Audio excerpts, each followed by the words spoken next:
አሳዛኝ ዜና በደቡብ ወሎ ሀገረ ስብከት በመሃል ሳይንት ወረዳ በተተኮሰ ከባድ መሳሪያ 5 የቤተ ክርስቲያን አገልጋዮች ተገደሉ። ቀድሰው የወጡትን ካህናት አስቀድሰው የወጡትን ምእመናን በግፍ ጨፈጨፏቸው። በምእመናን ላይ ቤተ ክርስቲያን ላይ የሚደረግ ማናቸውንም ጥቃት እንቃወማለን።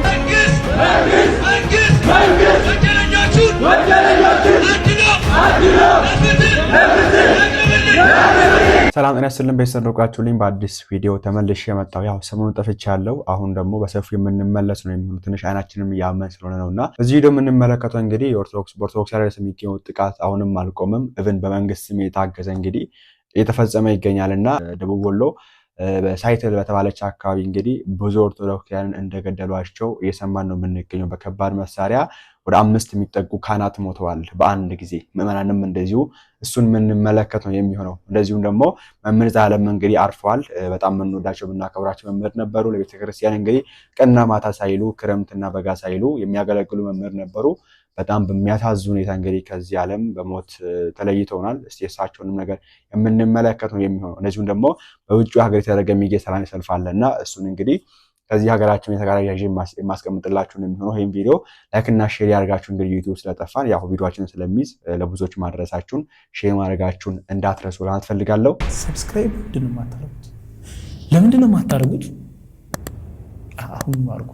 ቤተክርስቲያን አገልጋዮችና ምዕመናን ላይ እንግዲህ በመንግስት የፈጸመውን ግድያ ከማየታችን በፊት ወይ ደግሞ ጥቃት ከማየታችን በፊት ስለ መምህር ዘላለም ባጭሩ እንመልከትና አርፈዋል። እንግዲህ በዚህ ሰዓት አሳዛኝ የተባለ ዜና ተሰምቷል። በኢትዮጵያ ኦርቶዶክስ ተዋሕዶ ቤተክርስቲያን ለበርካታ ዓመታት ከገጠር እስከ ከተማ ከሀገር ውስጥ እስከ ውጭ ሀገራት በወንጌል አገልግሎት ሲያገለግል የነበረውና በበርካቶች ዘንድ ተወዳጅነትን ያተረፈው መምህር ዘላለም ወንድሙ በዛሬው ዕለት ማረፉን የአዲስ አበባ ሀገረ ስብከት አስታውቋል። በጣም ነው የሚያሳዝነውና በጣም የምንወዳቸው የምናከብራቸው በነዚህ እንግዲህ ብዙ ጊዜ እያመጣን ቪዲዮአቸውን በተደጋጋሚ የምንመለከትበት የምንማርበት አባት ነበሩና ካስተማሩት ትምህርት መሃል እስቲ አንዱን እንመልከትና ወደ ቀጣይ ጉዳይ እንሂድ። በጣም እጅግ እኮ ያሳዝናል ወገኖች። ሰዎች ሲያርፉ በስጋ ሲያንቀላፉ ሲሞቱ ወደ መቃብር ስፍራ ሲወሰዱ ወደ ቤተ ክርስቲያን ቁጭ ካልን እኮ አስከሬን ሲያልፍ ከመቀመጫችን ተነስተን አክብረን ቆመን ነው የምንሸኝ። አስከሬን ቆመን የምንሸኝ ኢትዮጵያውያን ከየት ተምረው ነው አንዳንዶቹ ዛሬ ወገናቸውን አርደው ጥለው ለጉንዳንና ለውሻ የሚሰጡት? ከዚህ በላይ ምን መከራ ይምጣ? ከዚህ በላይ ምን ፈተና ይምጣ? ከዚህ በላይ ምን የሚያስጨንቅ ነገር እንድናይ እንድንሰማ ነው የምንጠብቀው? ኧረ እባካችሁ እግዚአብሔር በቃችሁ እንዲለን እንለምን። እባካችሁ ወደ እግዚአብሔር እንጣራ፣ ወደ እግዚአብሔር እናልቅስ፣ እናንባ። በጣም ነው የሚያሳዝነው። እንግዲህ እኚህን የመሰሉ ለሀገርም ለሕዝብም ለቤተክርስቲያንም ድምጽ የሚሆኑ ሰው ነበሩና አሁን ደግሞ አርፈዋል። እግዚአብሔር አምላካችን እንግዲህ ነፍሳቸውን ይቀበል። እሳቸው የተሻለ ቦታ ነው። ለኛ ግን በጣም የሚያሳዝን ነገር ነው። እኚህን የመሰሉ መምህር ማጣት ማለት በጣም ትልቅ ኪሳራ ነው ለቤተክርስቲያንና እግዚአብሔር አምላካችን እንግዲህ ነፍሳቸውን ይቀበል። ያገለገሉት እግዚአብሔር ነፍሳቸውን ይቀበል ፈልጋለሁ። ወደ እሳቸው ጉዳይ ወደ መጨረሻ አካባቢ የምንመለከት ነው የሚሆነው። ማናቸው የተወለዱ የተገለጅ ናቸውና የእሳቸው በጣም ወዳጃቸው የሆነው እንግዲህ አንድ መምህር እያለቀሰ ያስተላለፈ መልእክት አለ። እሱን የምንመለከት ነው የሚሆነው ወደ ኋላ አካባቢ። አሁን የምንመለከተው ግን እንግዲህ በመንግስት ያው በታጣቂዎች የሚፈጸመው ጥቃት የምናውቀው ነው። አሁን ደግሞ በጣም በሚያሳዝን ሁኔታ በዚሁ በመንግስት አካል እንግዲህ ሳይንት በተባለች በደቡብ ወሎ እንግዲህ ጥቃት ተፈጽሟልና እስቲ እንመልከት ጉዳዩን። አሳዛኝ ዜና በደቡብ ወሎ ሀገረ ስብከት በመሃል ሳይንት ወረዳ በተተኮሰ ከባድ መሳሪያ 5 የቤተ ክርስቲያን አገልጋዮች ተገደሉ። በአደጋው 26 ኦርቶዶክሳውያን ደግሞ ከባድ የአካል ጉዳት እንደደረሰባቸውም ተገልጿል። ትላንት የካቲት 28 2018 ዓ.ም በደቡብ ወሎ ሀገረ ስብከት በመሃል ሳይንት ወረዳ በምትገኘው አትሮንስ ማርያም ገዳም በዕለቱ ቅዳሴው እንደተጠናቀቀ ከደቂቆች በኋላ የዕለቱን ቅዳሴ የመሩ መነኮሳትና ዲያቆናት ወደ ደጀ ሰላም ቢያመሩም በተተኮሰ ከባድ መሳሪያ ከአንድ ወር በፊት የአስተዳዳሪነት ቦታቸውን የለቀቁ የቀድሞ የገዳሙ አስተዳዳሪ 3 ዲያቆናትና አንዲት አቃቢ መገደላቸው የኢትዮጵያ ኦርቶዶክስ ተዋሕዶ ቤተክርስቲያን ቴሌቪዥን ዘግቧል። በተተኮሰው ከባድ መሳሪያ በሰዓቱ በገዳሟ ቅጥር ግቢ የነበሩ 26 ሰዎችም ከባድ የአካል ጉዳት እንደደረሰባቸውም ተጠቁመዋል።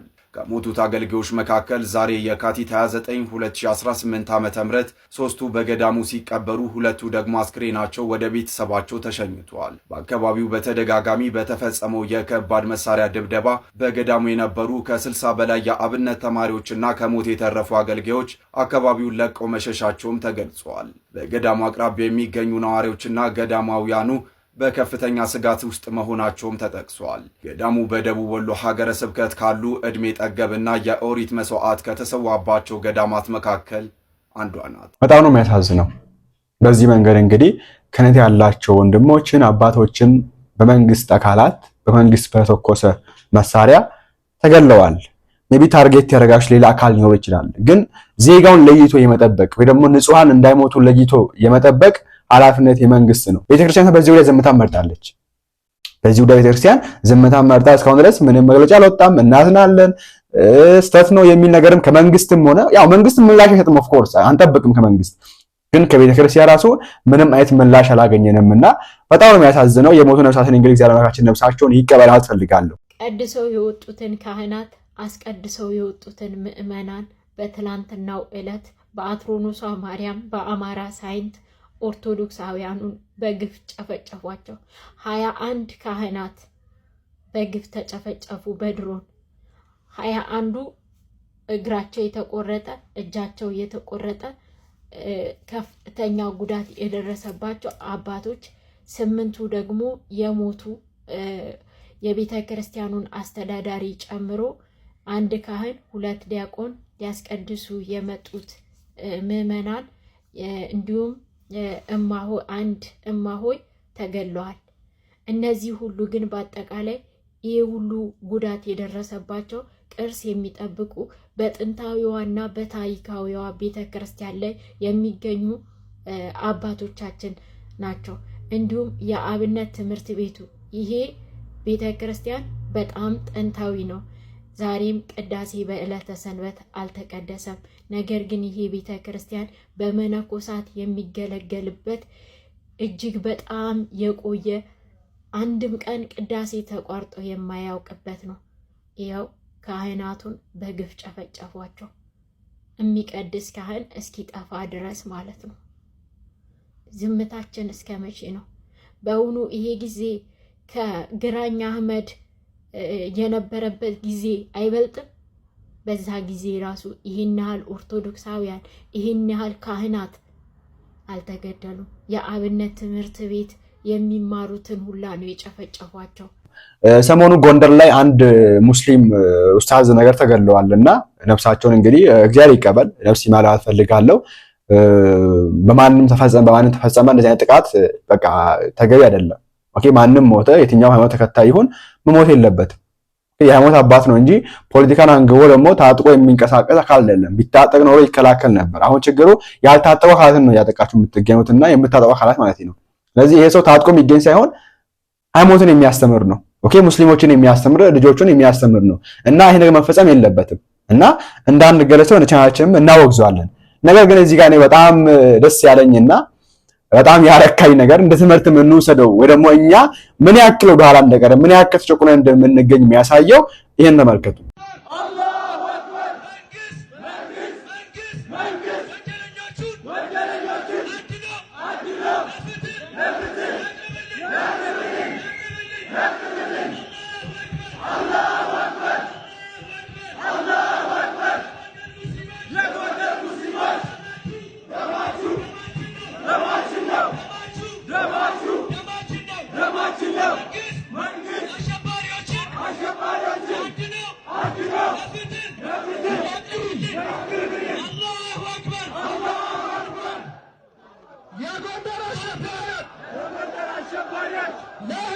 ይህ የምትመለከቱት እንግዲህ ሙስሊም ወንድሞቻችን ወገኖቻችን በጣም ሲያሰሙ ነው። አንድ ሰው ሞቶባቸው ድምጻቸውን በዚህ መንገድ ጽሑፍ ጽፈው ኦኬ እየቀረጹ ለመንግስት አካላት መንግስት እንዲያርግልን ብለው ድምጻቸውን እያሰሙ ይገኛሉ። ድምጻቸው ድምጻችን ነው። ኦኬ ተገቢ ነው። በቃ ከጎናቸው ልንቆም ይገባል። ኦፍ ኮርስ መንግስት አጥቂውን መያዝ አለበት። ግን እዚህ ገኘ መማር ያለብን አንድ ሰው ሞተብን ብለው በዚህ መንገድ ድምጻቸውን ከሚያሰሙ ሰዎች እኛ 21 ሰዎች በአንድ ቀን ተገለውብን በዚህ መንገድ የመንግስት አካል በዚህ መንገድ በዚህ በኩል ደግሞ ጥቃት ፈጽሞብን ድምጽ ማሰማት አይደለም እንደዚህ ተሰብስቦ አይደለም ሚዲያ ላይ መናገር እንፈራለን። በጣም ያሳዝን ነገር አስታውሳለሁ። ከአንድ ሳምንት በፊት የሆነ ቪዲዮ ሰጭ ነው ቲክታክ ላይ እና ቪዲዮ ለመስራት ሴት አስፈልጋን ነበር ካራክተር ውስጥ ወይ ደግሞ እዛ አክት የምታረግ ማለት ነው። እዚህ ካራክተር ስለነበረበት ጠረናት መጣች። ልጅቷ ጠብቀን መጣች። ጓደኛችን ናት። አልሰራም ነው ያለችው። ለምን ነው የአርሲው ጉዳይ ነው አልናት። የአርሲው ጉዳይ ስለነበረ ምንድነው ጉዳይ የአርሲው ነው እና ያው ድምጽ ማሰማት ነው እና ጥቃቱን መንግስት እንዲያስቆም ነገር ነው። አይ አልሰራም። ለምን ነው ማሰሪው? አይ የአርሲው ጉዳይ ነው ስለዚህ ጀምር አልሰማውም። ግን ከቤት ስወጣ አሁን ቪዲዮ ለሳለ ይወጣ ያለው ስራቸው ቤተሰቦቼ የአርሲው ጉዳይ ከሆነ እንድች ብለሽ እንዳትገይበት ብለውኛል ነው ያለችን። በጣም ነው የሚያሳፍረው። እንዲህ አይነት ለቤተ ክርስቲያን አካል ያልሆነ ሰዎችን መፍጠር። ኦኬ ቤተክርስቲያን አሁን ላይ ያስቸገረን ቤተክርስቲያን አካል የላትም። ቤተክርስቲያን አባሎች ናቸው ያሏት። ሁላችን ቤተክርስቲያን አባል ነን እንጂ አካል አይደለም። ቤተክርስቲያን አካሏ ብንሆን ስትጠቃ ጥቃቱ ይሰማናል። የኛ ጥቃት ነው እንቀበል ነበር። ግን አሁን ላይ እኛ ቤተክርስቲያን አካል ሳንሆን አባል ነን። በጣም በሚያሳዝን ሁኔታና ምንም አይመስለንም። ኦኬ 21 ልጆቿ ሞተው ቤተክርስቲያን ከአንድ ወር በፊት ደግሞ ኦልሞስት ከ150 በላይ ንጹሃን ተገለዋል። በአርሲ ኦርቶዶክሳውያን ተገለዋል። አሁን ባለፈው ደግሞ 21 ሞታል። ከዛ በኋላ ራሱ ኦልሞስት ወደ 30 የሚጠጉ ናቸው። 31 ናቸው የሞተው ኦልሞስት በአንድ ሳምንት ውስጥ። የመንግስት አካል ምንም አልተናገረም። ቤተክርስቲያኒቷ ምንም እርምጃ ልትወስድ ፈቃደኛ አይደለችም። እኛም ድምጻችንን ልናስማ ፈቃደኞች አይደለንም። ኢቭን በሚዲያ ኦኬ በሚዲያ ድምጻችንን እናሰማ ስንል ማንም ፈቃደኛ አይደለም። በጣም በሚያሳዝን ሁኔታ በዚህ መንገድ ግን ሙስሊሞች አንድ ሼክ ሞቶባቸው ድምጻቸውን ሲያሰሙ እኛ አለን ወይ በህይወት ያስብላሉ። እኛ አለን ወይ ነፃ ወጣን እያልን ባለፈው አድዋን ስናከብር ነበር። ከየት ነው ነፃ የወጣችሁት? ምን ለመናገር ነፃ የወጣ ህዝብማ ድምጹን ያሰማል እኮ ሲጨቋ። ነፃ የወጣ ህዝብማ አትግደሉኝ ብሎ መናገር አይፈራም። የት ነው ከማን ወደ ማን ነፃ የወጣው? ከጣይ ነፃ ወጣ? እስቲ ወጣና ድምጽን አሰማው እና በጣም ነው የሚያሳዝነው። መንግስት ዝምታን መርጧል። ቤተክርስቲያኗ ምንም የማድረግ አቅም እንደሌላት ያይ ነው የምንገኘው። አሁን ላይ ምንም የማድረግ አቅም እንደሌላት ያይ ነው የምንገኘው። ህዝቧ ምንም ምዕመናኖቿን በዚህ መንገድ ደንዝዘው በጣም ያሳዝን ነገር በዚህ መንገድ ደንዝዘው እየተመለከትን ነው የምንገኘውና እኔ እንጃ እኔ ከእግዚአብሔር ነው ፍትህ የምንጠብቀው። ጮኸን ከበረ አቃተን አይናችን ጠፋ በላይት። በዚህ አጋጣሚ ማመስገን የፈለገው ነገር በውጭ ዓለም የምትገኙ ጊዜያችሁን አቃጥላችሁ ኦኬ በውጭ ዓለም በጣም ትልቅ ጊዜ ነው። ታይም በጣም ጎልድ ነው እንደሚታወቀው ነው። ምንም ላይ ታሪክ የለውም እና ያንን ጊዜያችሁን ሰውታችሁ የቤተክርስቲያን ድምጽ ልታሰሙ በጣም ደስ የሚለው ማለት እግዚአብሔር ታገኙታላችሁና በዚህ መንገድ ጋሹን ያሰሙም አሉ። አሁን ላይ በአማራ ህዝብ ላይ የድሮን ጥቃት አሁንም እየተፈጸመ ይገኛል። ኢትዮጵያ ውስጥ ግፍና በደሉ መፈጸሙ ቀጥሏል። ስቶፕ አማራ ጄኖሳይድ እንላለን። ኢትዮጵያ ኦርቶዶክስ ተዋህዶ ላይ በምዕመናን ላይ ቤተክርስቲያን ላይ የሚደረግ ማናቸውንም ጥቃት እንቃወማለን። በድሮን ጥቃት ላይ ደግሞ አብይ አህመድ የሚፈጽመውን በህፃናት፣ በሴቶች፣ በአማራ በንጹሃን ህዝቦች ላይ በኢኖሰንት ፒፕል ላይ የሚፈጸመውን የጄኖሳይድ ስቶፕ ላለሁኝ በህፃናት በሴቶች ላይ እየተፈጸመ ያለውን ኢሰብአዊ ድርጊት ሁላችንም ማውገዝ ይገባናል። ጦርነት ጊዜ ሴቶችና ህፃናት ስለሆኑ ተጎጂዎች ጦርነት ይቁም። በእስር ላይ የሚገኙት መስከረም አበራ፣ ገነት አስማማው፣ ሌሎች ሴቶችም የፖለቲካ እስረኞች በሙሉ እንዲፈቱ እንጠይቃለን። እንደምንመለከተው በዚህ ነገር ነጻቸውን እያሰቡ የሚገኙ አሉ። ኦፍ ኮርስ ለዜጎቻቸው ደግሞ የተወያ ለሚገኙ ዜጎችም እነዚህ ለቤተክርስቲያኒቷ ድምጻቸውን እያሰሙ ያሉ አሉ። የዜጋው ይቀመጥና ስለ ቤተክርስቲያን ያወራው ስራው ላይ ስንመለከት ስለ ቤተክርስቲያኒቷ በዚህ መንገድ ድምጻቸውን የሚያሰሙ አሉ። እዚህ ጋር እንደምትመለከው ደግሞ ላሳያችሁ በጣም ስለደነቀኝ ነው እንዲሁ occurrence that happened. Another attack happened again in June 2025. Between June 20th to 22nd and 2025, several monks were killed, including senior monk Father Haile Mikhail, who was assaulted and killed near the city, and then others were abducted by militants operating in that region. This is just a picture to show you the outcry of the community, some of the destruction of the churches, and then at the bottom you see some of the demonstration of the community. Again, this is just a picture to show how it's it's everywhere. One of them is in Somalia region. The next one is Debre Elias. And then another one, Nazareth, Oromia, which is totally different locations. Just to kind of. ይሄን ቪዲዮ ሙሉውን በጣም ብዙ ስለሆነ ቴሌግራም ላይ ፖስት አድርጌያለሁ። ጋዎች ተመልከቱ። በጣም ነው ደስ የሚለው። እግዚአብሔር ይስጥልን። እንደው እግዚአብሔር አገኘ መልሱን እግዚአብሔር ለእናንተ ብሎ ጩኸታችንን ይስማ። የእናንተ ጩኸት ይስማና ይቅርታውን ያወርድልን እግዚአብሔርና በዚህ መንገድ እንግዲህ በውጭ ዓለም የሚገኙ ጊዜያቸውን ሰውተው ስራቸውን ትተው ለቀው በዚህ መንገድ ከነጮች በረንዳ እየተጓዙ ወይ ደግሞ በር ላይ እየተንከራተቱ ድምጻቸውን እያሰሙ ያለውን ነገር እያሳዩ ይገኛሉ። እግዚአብሔር ይስጥልን። አንድ ቀን መፍትሄ ይመጣል ብለን ነው የምንጠብቀው። ከእግዚአብሔር ነው መፍትሄ የምንጠብቀው። ኦፍኮርስ ከነጮችም አይደለም ከጥቁሮችም አይደለም ከማንም ከመንግስትም አይደለም ከሽናታም ሳይሆን ከእግዚአብሔር ብቻ ነው መፍትሄ የምንጠብቀውና እናንተ ግን ጥረታችሁን ቀጥሉበት፣ በርቱ ለማለት ፈልጋለሁ። እንዲሁ አመስግኑልኝ ኮሜንት ላይ እነዚህን አካላት።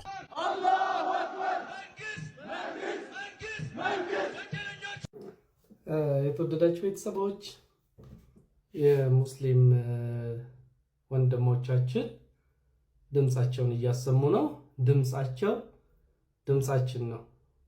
መንግስት ወንጀለኞችን አድኖ ለህግ ያቅርብልን። ባይዘው ለመንግስት የሚገባው ቋንቋ ይሄ ነው። ሙስሊም ወንድሞቻችን ለኛ ጥሩ አርአያ የሚሆኑ ሰዎች ናቸው። አንድ ሰው ነው የተገደለው። 30 ምናምን ነው ፕሮቴስታንትና ኦርቶዶክስ ሲደመር የሞተው አርሲ ላይ። እኛ ዝም ብለን ሶሻል ሚዲያ ላይ እናለቃቅሳለን። ሙስሊም ወንድሞቻችን ግን የአንድ ሰው ሞት ምን ያህል ውድ እንደሆነ በጉልበታቸው እያሳዩን ነው። መንግስትን አፍንጫውን ይዘውታል። መንግስት አሸባሪዎችን አድነ ለህግ አቅርብልን። እውነት ነው። ጎንደር ላይ የገደሉት ማንም ይሆኑ by the way ሁለት አይነት ወሬ ነው እየሰማን ያለው።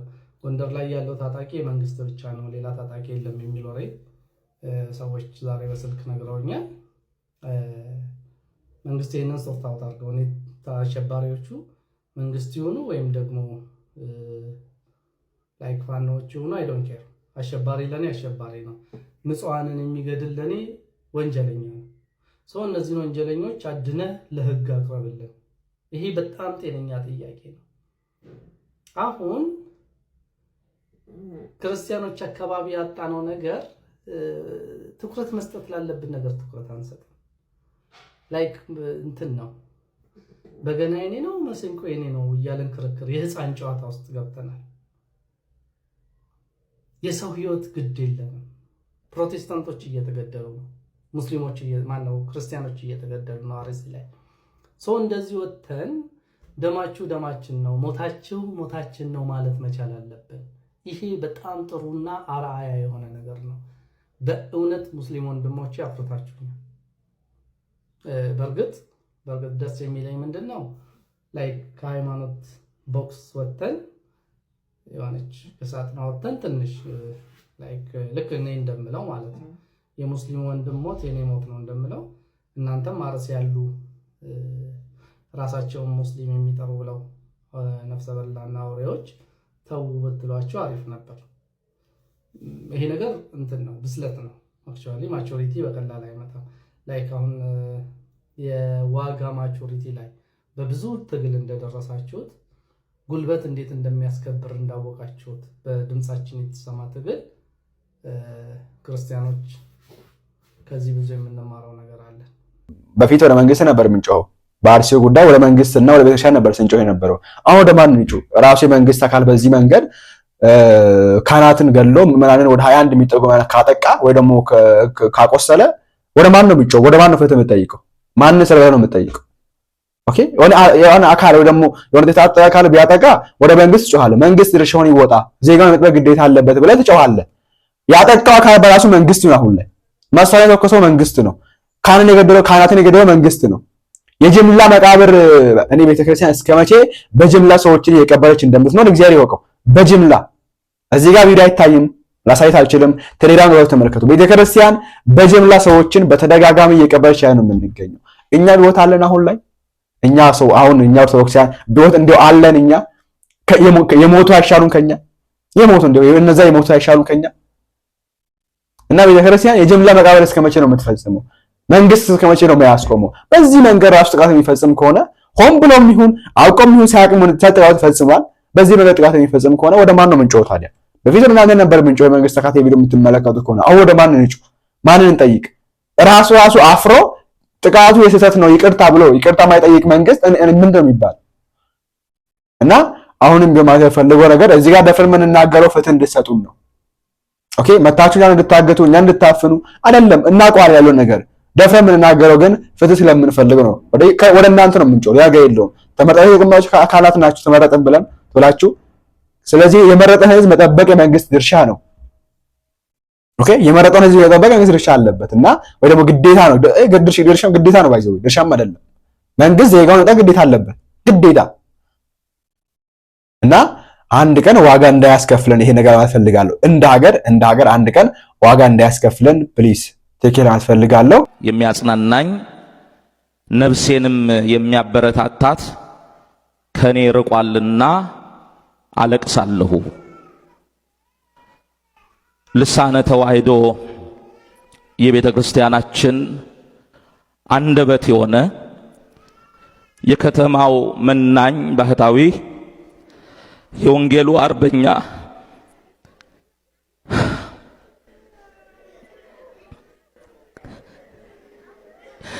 የሚነበብ መጽሐፍ ሲናገር የማይፈራ ለእውነት የቆመ በበረሃ በከተማ ቀንና ሌሊት ሳይደክም ያገለገለ ጀግና በቃ ደከመኝ አምላኬ ደግሞ ናፈቀኝ ብሎ መምህር ወደ እግዚአብሔር ሄዷል። ይህንን የሱን መርዶ ቆሜ በመናገር ያዝናለሁ።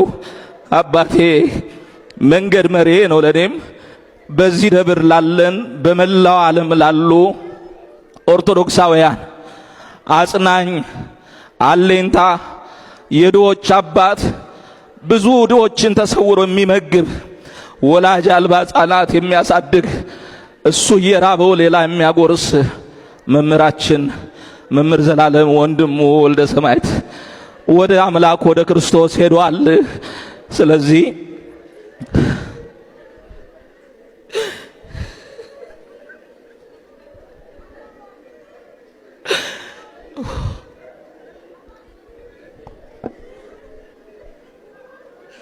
ምን ብዬ ልናገር? ይሄ የቤተ ክርስቲያን ሐዘን ነው።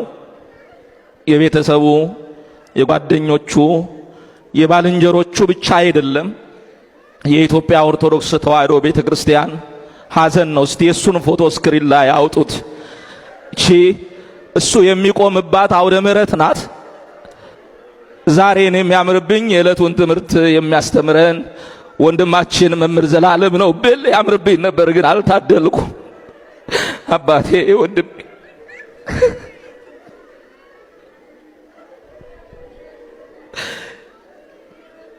የሚገርመው ቀኑ ሲደርስ እመቤታችንን ሊሰናበታት ከደጇ ተሰናብቶ ሊሄድ እዚህ ነው የመጣው።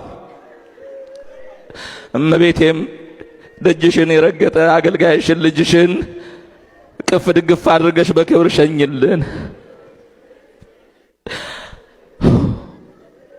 ስክሪኑ ላይ የሱን ፎቶ አውጡት።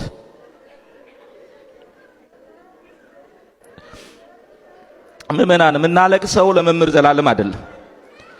መምህር ዘላለም በኖረበት በእድሜ ዘመኑ ከእድሜው በላይ ትልቅ ስራ ሰርቶ የሄደ ነው። መኖር ትርጉም የለውም። ማቱሳላ 969 ዓመት ኖረ ይላል መጽሐፍ ቅዱስ። ግን አንድ ነገር ሰራ ተብሎ አልተጻፈም። መምህር ዘላለም እያመመው እየደከመው ደከመኝ ታምም ያለው ሳይል ህመሙን በውስጡ ይዞ ሌላ ሰው እንዳይጨነቅ እጅግ መልካም በጎ ስራዎችን ሰርቶ የሄደ ወንድም ነው። አሁን ለቅሶ የሚገባት ቤተክርስቲያን ናት። ለቅሶ የሚገባው ለኛ ነው። ለምን? አንደበቷ ነው የተዘጋው።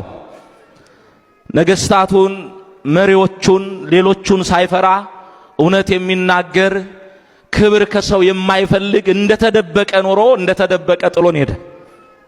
በቀጣይ ቪዲዮ እንመለሳለን። እናንተ ማሳባችሁን ኮሜንት ላይ አስቀምጡልኝ። የሞቱን እንግዲህ እግዚአብሔር አምላካችን ነፍሳቸውን ይቀበል ማለት ፈልጋለሁ። ያው የሞቱን ነው ሳይሆን እኛ ነው የሞት ነው በዚህ አጋጣሚ ጠንካራ አድርጌ መናገር ፈልገው ጋር አስረግጬ እነሱ ሳይሆን የሞት እኛ ነው የሞት ነው እኛ ቢሆት ሆነን እኛ ነው እየገደልናቸው የምንገኘው።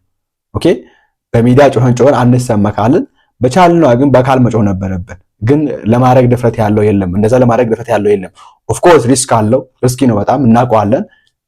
ግን ግዴታችን ነው። ኦኬ የቤተክርስቲያን ጥቃት ነው። እኛ የቤተክርስቲያን አካሎች ነን። ቤተክርስቲያን ስትጠቀኛ ነው የምንጠቀው። ይሄ ግንቡ ህንጻው ድንጋይ አይደለም። ስለ ድንጋይ አይደለም የምናወራ። የቤተክርስቲያን ስንል የምናወራ ስለ ሰው አካል ነው። ኦኬ የክርስቲያኖች ህብረት አለ። ያ ቤተክርስቲያን ነው። ያ አካል ነው የሚጠጋው። አርሲ ላይ ያለው የሆነ ሰው ሲገደል ከዛ ካለ የሆነች ብልት የተቆረጠች የምትገኘው። ስለዚህ ሊሰማን ይገባ ነበር፣ ሊቆረቁረን ይገባ ነበር። ኦኬ አንድ ልጅ እዛ ሞተ ሲባል የሆነ ልጅ እግሩ ተቆረጠ ሲባል የኔ ልጅ እግሩ እንደተቆረጠ መስሎ ሊሰማን ይገባ ነበር። ግን አይደለም። እኛ በክርስቶስ አንድ የሆን ሰዎች አንድ አካል ናችሁና አንድ መንፈስ አለ የተባለን ሰዎች ይኸው እና እግዚአብሔር አምላካችን መፍትሄውን ያምጣልን አስፈልጋለሁ። ጾማችንን ተቀብለው በቀጣዩ እንመለሳለን። ሀገራችን ሰላም ያርግልን። ቸር ቆዩልኝ።